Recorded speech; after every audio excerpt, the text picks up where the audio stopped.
What's up, everybody? Welcome back to Kasumian Study Center. Today, it's a cold day in Noda, and I thought, hey, let's throw some shurikens and hang out a bit.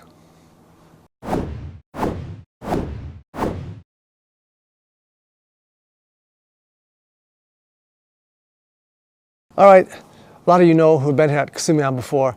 Today we're going to use these, what's called uchibari, which basically means nail, like a nail in Japanese, right?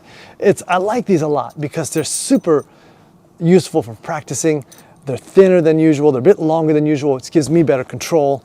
And they've got this nice slimmed tapered top, which makes it very easy to stick, right? We all know sticking the shuriken makes you feel good, right?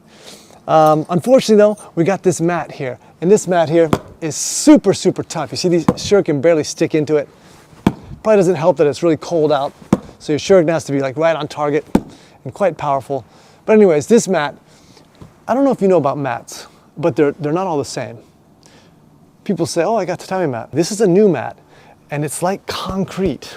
It's not really the best for throwing shuriken, right? You know, the old ones were made out of like hay, or I think it's rice, plants. I'm not sure exactly. It was all organic material, just woven, hay.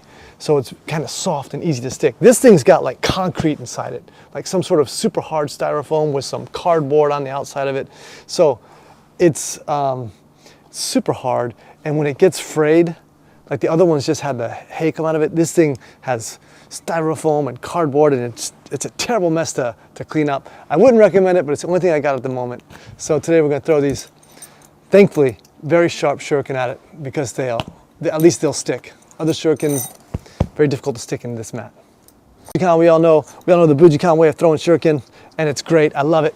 Boom, you just throw it as you want, anywhere up the face, down at the feet. Well, that's definitely down the foot. Any which way you want to throw it, you just do it. I'll show that again. It doesn't matter, if your right foot is forward, or your left foot is forward. It just doesn't matter, And you can walk backwards as you're doing it, and throw. It doesn't really matter. So you got to get used to having your left and your right foot forward. And there's tricks to doing that, and we'll get into that. But today I just wanted to hang out a bit and show you some shuriken. And while we're here, might as well show a few things. Like if you're here, someone's behind you like that, right? That's kind of interesting. It's fun, right? I wonder if I can get up towards the face more. I don't know. Is it a little bit more? How about someone's following behind you? Bam. Easy like that. Come over here. Bam. There's so many ways to throw shuriken. I don't even know. To have something else underneath, right?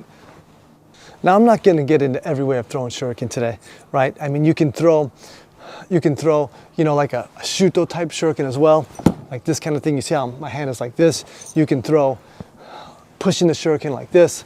My hand is flat.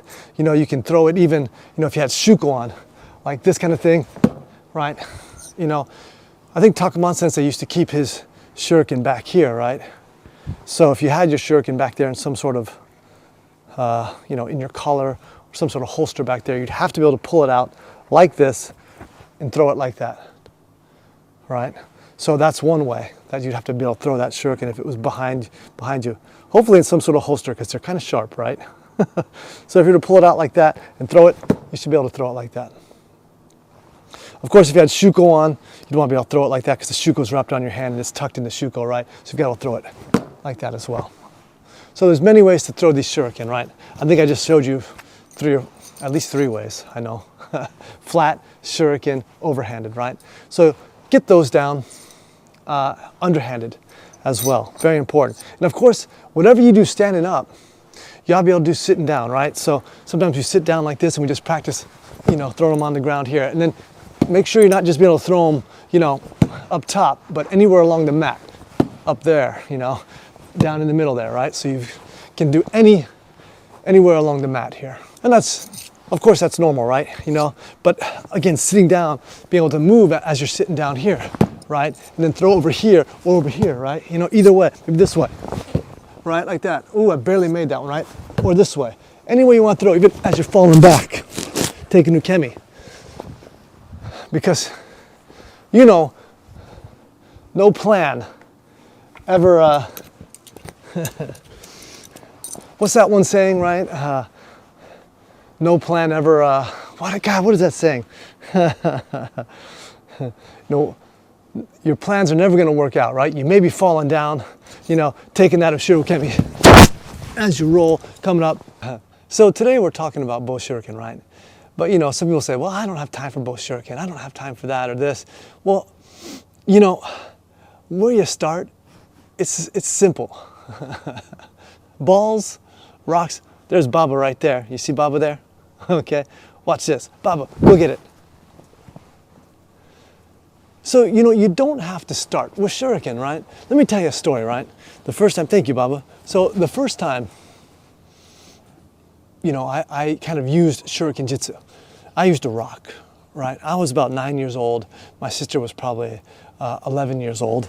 And we lived in Florida, and there was an older guy on the street that used to pick on us. He was about 16. I was about 9 years old. So this is a big difference, right? And scary for a young kid, right? So he didn't always pick on us, but this one day he decided to pick on us. And I'm okay getting picked on, right, as a kid, as a boy. But when someone would try to pick on my sister, boy, I got crazy, So I noticed he was going to try to pick on my sister, and I just lost my mind. I just saw red, I said, I got to do something, right? And no one taught me how to do this. No one said this is how you do it, but I remember I saw a rock on the ground. I just picked it up and I threw it at him. Wham! And it struck him. And it struck him right between the eyes. I couldn't believe it. And he fell over. And blood started running from his forehead. And I wish I could tell you that I stood there and acted like a hero and said, "That's what you get." I didn't. I was so scared. I took my sister by the hand. I ran home. We shut the door. We locked the doors. We shut all the curtains, and we were looking out the windows, seeing if he was going to come and kill us, right? I was terrified, right? But the point is, no one's taught me about shuriken. No one taught me about, you should throw rocks at people. I just bent over, picked up a rock, threw it, hit him smack between the eyes. And from that day on, he didn't come looking for us. He never tried to pick on me or my sister again, right? So, if you don't have time for shuriken, that's fine. Just learn how to throw a baseball and then, throw some rocks once in a while. Start there. That's your, just like if you have a dog, don't use one of those ball throwers, just use your arm. Hit her on the head. And practice throwing the ball. And then you can throw rocks. I mean, I know for Donzo, that's the first thing I'm going to teach him is throwing the ball. And then maybe I'll do some rock throwing things, skipping rocks at the lake. These are all really, really good exercises for kids, and they don't even know that they could be using them for a weapon. Until they have to, and I think that's good for kids. Of course, you got to practice with both left and right hand, so that, whichever hand you find your shuriken in, you can throw it fairly accurately. I know one fell out. I saw that. So everybody, thanks for hanging out today. I know it was a short video, but I hope it was sweet. Hope you had a good time. Join us next time. Maybe I'll try to show you how to throw multiples in your hands. Maybe even do 2 at a time like this. And why you might want to do 2 at a time. Because, if your opponent was there and he has 2 eyes and he's not a Martian, then it's good to aim for the eyes like that, right? Of course, you can aim for wherever you want, but that's one idea, right? Also, throwing up from underneath is a very important way to throw as well, from those hidden angles.